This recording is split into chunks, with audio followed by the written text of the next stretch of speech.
గోవింద గోవింద గోవింద గోవింద.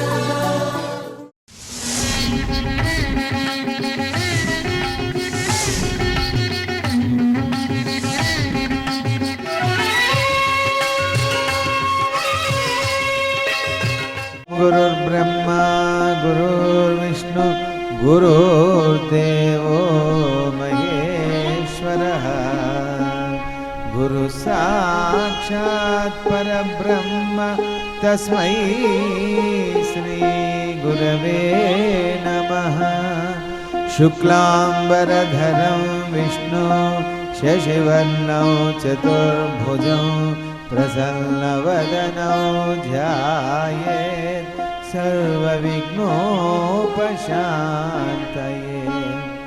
శ్రీరామ రామ రమేతి రమే రామే మనోరమే సహస్రనామ తత్తుల్యం రామ నామ వరాననే.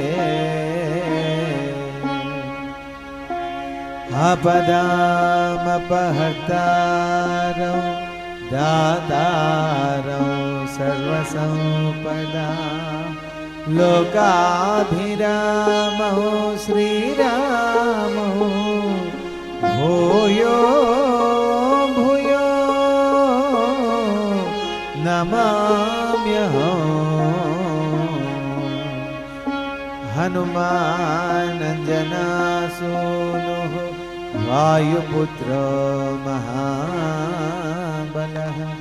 రామేష్టః ఫల్గుణశకః పింగాక్షో అమితవిక్రమః ఉదధిక్రమణశ్చైవ సీతాశోకవినాశకః లక్ష్మణప్రాణదాతా చ దశగ్రీవశ్చ దర్పః ద్వాదశైతాని నామాని కపీంద్రస్య మహాత్మనః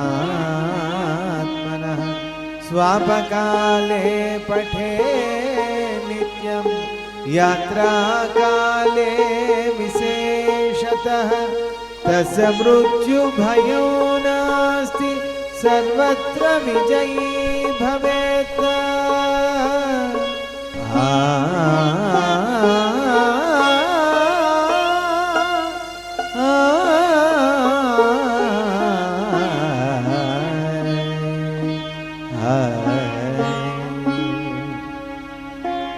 యత్ర యత్ర రఘునాథ కీర్తనం తత్ర తత్ర కృతమస్తకాంజలిం బాష్పవారి పరిపూర్ణలోచనం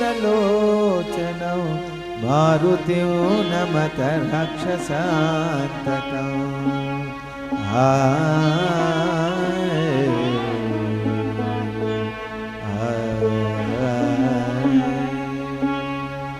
శ్రీ హనుమాను గురుదేవులు నాయన పలికిన సీతారామ కథ దే పలికిన సీతారామ కథ. మహాత్ములు నోటి నుంచి ఏదొస్తే అవి ఎప్పుడు అక్షర సత్యమై నిలుస్తాయి. ఎందుకంటే వాళ్ళు ఊరికే మాట్లాడు, ఎప్పుడు మాట్లాడాలో అప్పుడు మాట్లాడతారు, ఎంతవరకు మాట్లాడాలో అంతవరకు మాట్లాడతారు. ముందర సూచిస్తారు, వినకపోతే శాసిస్తారు. సూచించినప్పుడు మారలేదా, ఆ శాసించినప్పుడు వాళ్ళు తప్పించుకోలేరు. రెండు ఉంటాయన్నమాట. మంత్రానికి అంత గొప్ప బలం ఉంటుంది, రామనామానికి అంత శక్తి ఉంటుంది అని తెలియజేస్తూ ధర్మాత్ముడైనటువంటి విభీషణుడు లేచాడు. అన్నగారికి హితవు చెప్తున్నాడు. ఎందుకంటే రావణాసుడు ఆవేశంలో నిర్ణయం తీసుకుని ఆ వానరోత్తముడు వధించేయమన్నాడు. తెలియకుండానే ఈ వానరోత్తముడి దగ్గరికి వెళ్తే ఇంత నష్టం జరిగింది. అందులో రాముడి యొక్క దూత ధర్మానికి రూపంగా నిలిచాడు, ధర్మానికి ప్రతినిధిగా నిలిచాడు. దానికి నాశనం ఉండదు, ఏదో కష్టం ఉంటుంది అప్పుడప్పుడు, అంతే బలహీనంగా కనబడుతుంది, కానీ అది బలహీన పడదు. నా అన్నకి తెలియట్లేదు, ఈయన జోలికి వెళ్తే మళ్ళీ మరింత ప్రమాదం వస్తుందని అన్నగారిని బతిమాలుతున్నాడు. దూతగా వచ్చినటువంటి వాడిని వధించడం రాజధర్మానికి విరుద్ధం అని చెప్తున్నాడు, బతిమాలుకుంటున్నాడు. ఏమవుతుందో తెలుసుకుందాం.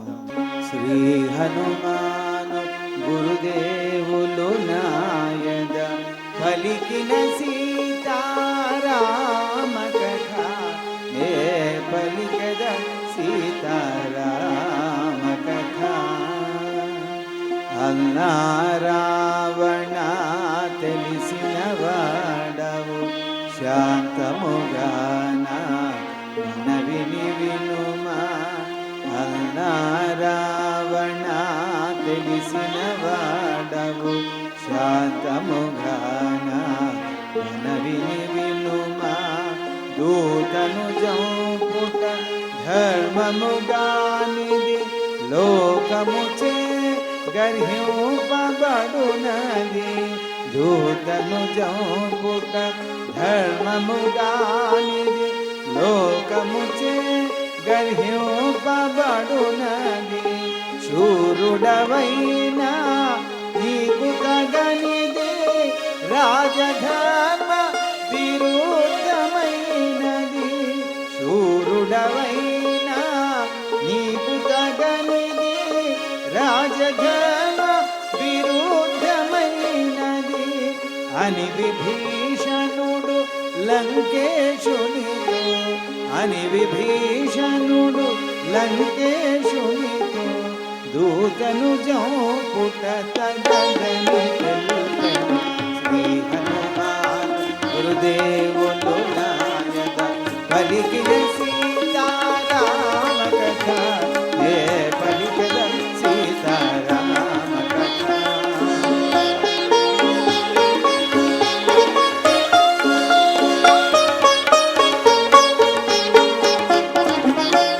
హితవు తెలిపిన సోదరు దిగని రావణుండు రోషాన మండి పడి.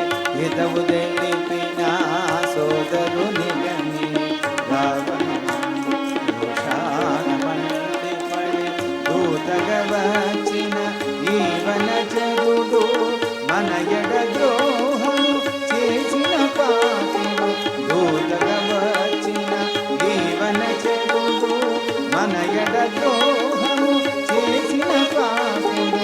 పాపిని చంపుట పాపము కాదు, ద్రోహిని వదలుట ధర్మము కాదు అని రావణుడు మహోగ్రుడై నిలిచె. అని రావణుడు మహోగ్రుడై నిలిచె. కవిని బట్టి వధోపజబలితే. శ్రీ హనుమాన్ గురుదేవులు నాయక పలికిన సీతారామ కథ. ఏ పలికద సీతారామ కథ. ఎప్పుడైతే విభీషణుడు లేచి అన్నగారికి హితవు చెప్తున్నాడో, దూతగా వచ్చినటువంటి వాడిని వధించద్దు అన్న, లోకం నిన్ను గ్రహించదు, అన్నీ తెలిసినటువంటి మహాపండితుడు, నువ్వు సామాన్యుడు కాదు అని చెప్తుంటే ఆ మాటలు విన్న రావణాసుడు రోషం పుట్టుకొచ్చింది. అసలే ఆవేశంలో ఉన్నాడు, నిర్ణయం తీసుకున్నాడు. నా శాసనాన్నే ఎదురాడుతున్నావు, నువ్వు తప్పుపడుతున్నావా అని మతుండదా నీకు మాట్లాడటానికి? నువ్వు మూర్ఖుడు అయ్యావా? మన శత్రువును రక్షించమంటావా? నానా రకాలుగా విడుచుకుపడ్డాడు.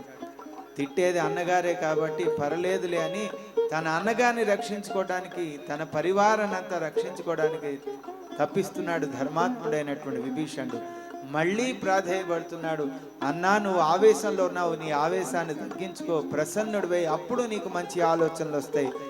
ఆవేశంలో ఉన్నప్పుడు తీసుకున్న నిర్ణయాలు ఎప్పుడూ ప్రమాదకరంగా మారతాయి.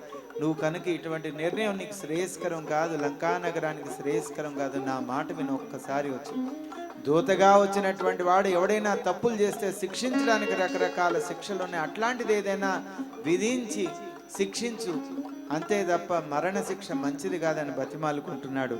ఏమనుకుంటున్నాడు?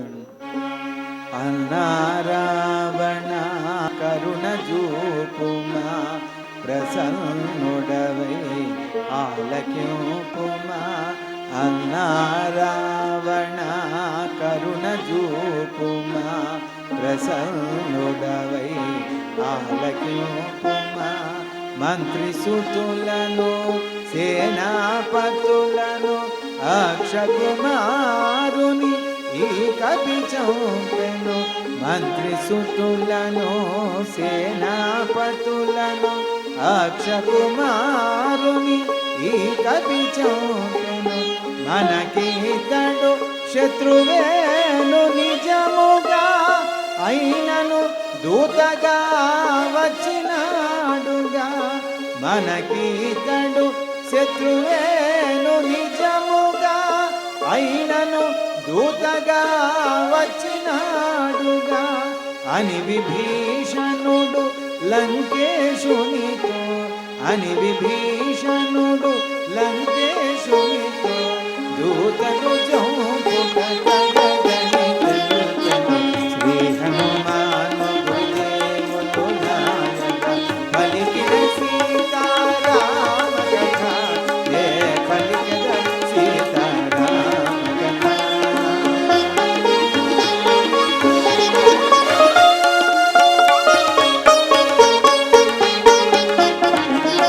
అన్నావేనిని వద్యోపకుమా కడురీతిని గర్భించుకోకుమా, అన్నావేనిని వద్యోపకుమా కడురీతిని గర్భించుకోకుమా, దూతయడల విధింపబడినవి వధగాక తగిన దండనలున్నవి, దూతయడల విధింపబడినవి వధగాక తగిన దండనలున్నవి, తలగొరిగించుట చబకు వేయుట గురుతు వేయుట వికలాంగు చేయుట, తలగొరిగించుట చబకు వేయుట గురుతు వేయుట వికలాంగు చేయుట అని విభీషణుడు లంకేశునితో, అని విభీషణుడు లంకేశునితో దూతను చంపుట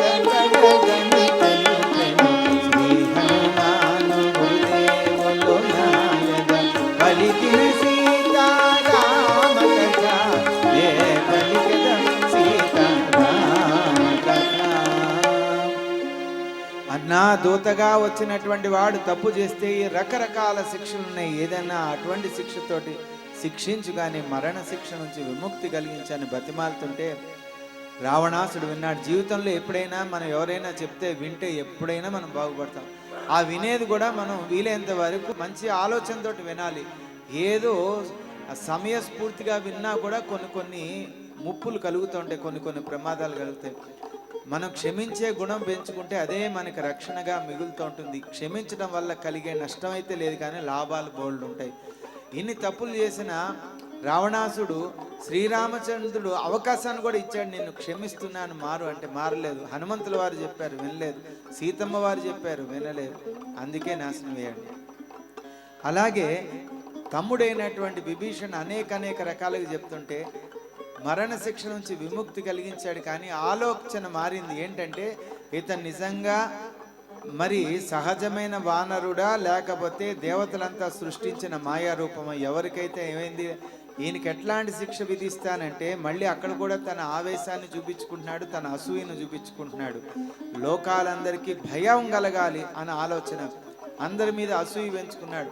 కనుక ఇతనికి ఎట్లాంటి శిక్ష విధిస్తానంటే ఇతనికి జీవితాంతం రావణాసుడు గుర్తుండిపోవాలి, ఈ వానర జాతికి తలవంపుగా ఉండాలి, పంపించిన వాడికి తలవంపుగా ఉండాలి, లోకంలో అందరికీ భయాన్ని కలగాలి.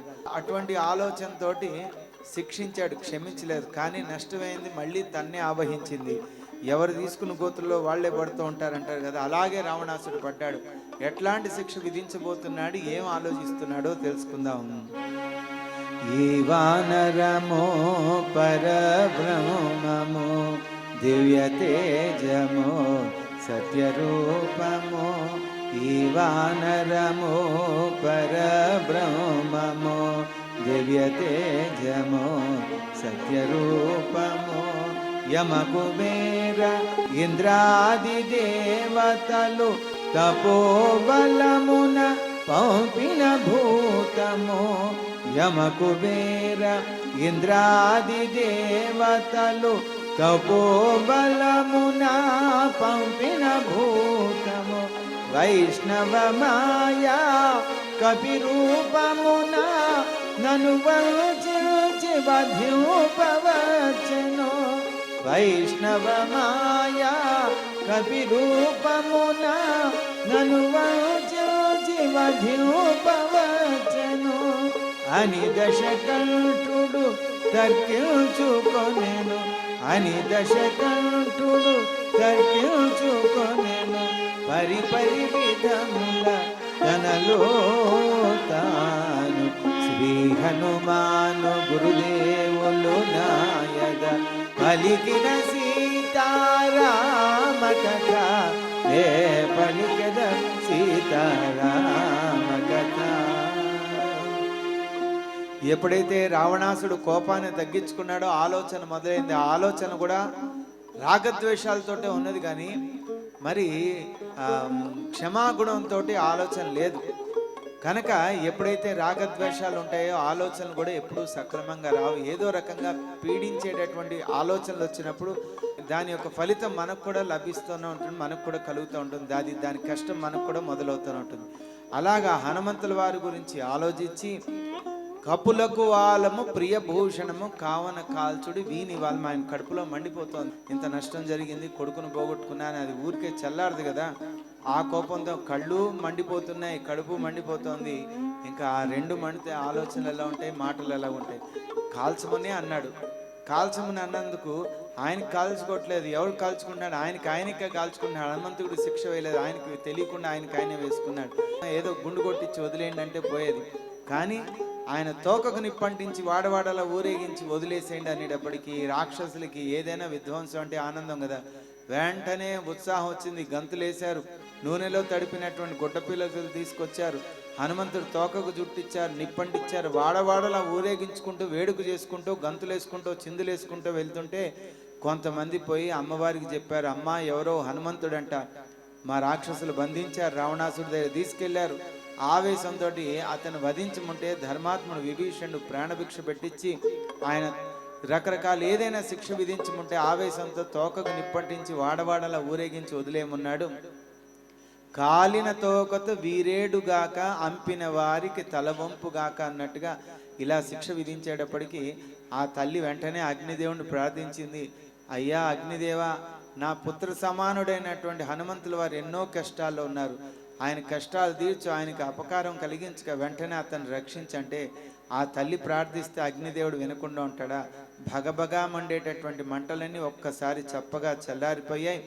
కొండంత ధైర్యం వచ్చింది. ఇది సీతమ్మ వారి వాత్సల్యమో శ్రీరామచంద్రుడు ఒక అనుగ్రహమో లేకపోతే అగ్నిదేవుడు ఒక కరుణం, ఏదైతేనే నాకు రాముడి ఒక ఆజ్ఞ వచ్చిందని మళ్ళీ ఒక్కసారి విజృంభించాడు. ఆనందంలో నిర్ణయాలు కూడా ఎంత ప్రమాదకరంగా ఉంటాయో మనం ఇప్పుడు తెలుసుకుందాం. ఇంకా హనుమంతుల వారి తోకకు నిప్పండించి వాడవాడలా ఊరిగిస్తుంటే కొంతమంది వెళ్ళి తల్లి దగ్గర చెప్పారు. ఏం జరిగిందో తెలుసుకుందాం. శ్రీ హనుమాను గురుదేవులు నాయన పలికిన సీతారామ కథ పలికిన సీతారామ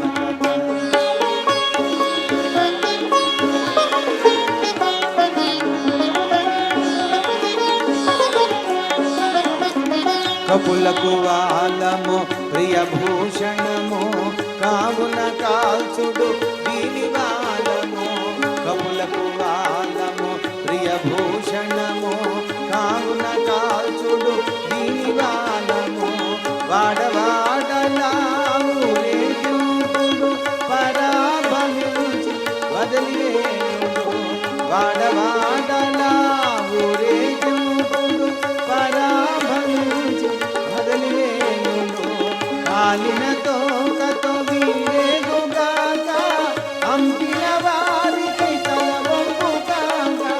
కాలిన తోకతో వీరేగుగాక అంపిన వారికి తలవంపు కాక.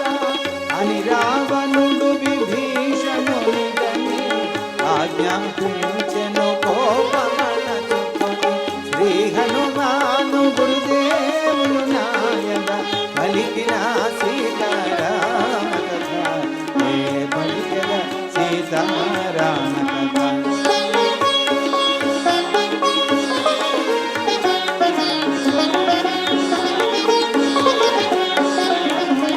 జీర్ణాంబరములు అసురులు తెచ్చిని వాయుకుమారుని తోకకు చూపి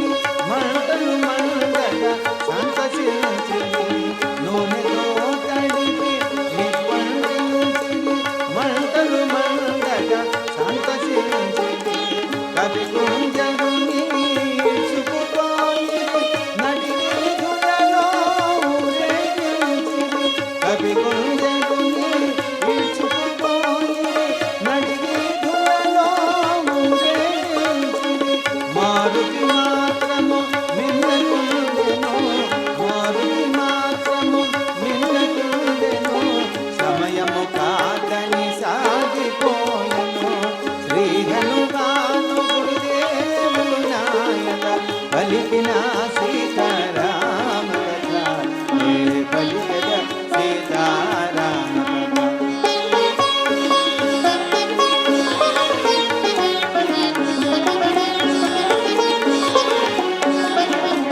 నడివీధుల నినాదము చేయుచు కూడలి స్థలముల ఆగుచు సాగుచు నడివీధుల నినాదము చేయుచు కూడలి స్థలముల ఆగుచు సాగుచు రామదూత ఇతడే అనుచు దూషణలాడుచు హేళన చేయుచు రామదూత ఇతడే అనుచు దూషణలాడుచు హేళన చేయుచు రాజభటులు మహావీరులనగా వానరోగములు వీధుల ద్వీపగా రాజభటులు మహావీరులనగా వానరోగములు వీధుల ద్వీపగా పిల్లలు పేదలు అసురులు చేరి పిల్లలు పేదలు అసురులు చేరి దారి పొడవున వేడుక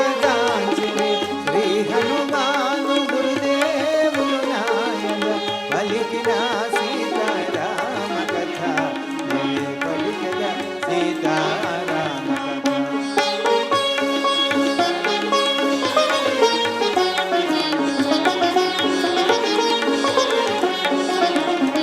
కపిని బంధించి తోకగాల్చిగని నడివీధులలో త్రిపుతుండిగని కపిని బంధించి తోకగాల్చిగని నడివీధులలో త్రిపుతుండిగని రాక్షస వనితలు వేడుక మీరగా పరుగున పోయి సీతకు తెలుపగా రాక్షస వనితలు వేడుక మీరగా పరుగున పోయి సీతకు తెలుపగా అంతటి ఆపద తన మూలమున వాయుసుతునకు వాడలేని అంతటి ఆపద తన మూలమున వాయుసుతునకు వాడలేని సీతామాత కడుచించెను సీతామాత కడుచించెను అగ్నిదేవుని ప్రార్థన చేసెను శ్రీ హనుమాను గురుదేవులు నాయన పలికిన సీతారామ కథ నే పలికద సీతారామ కథ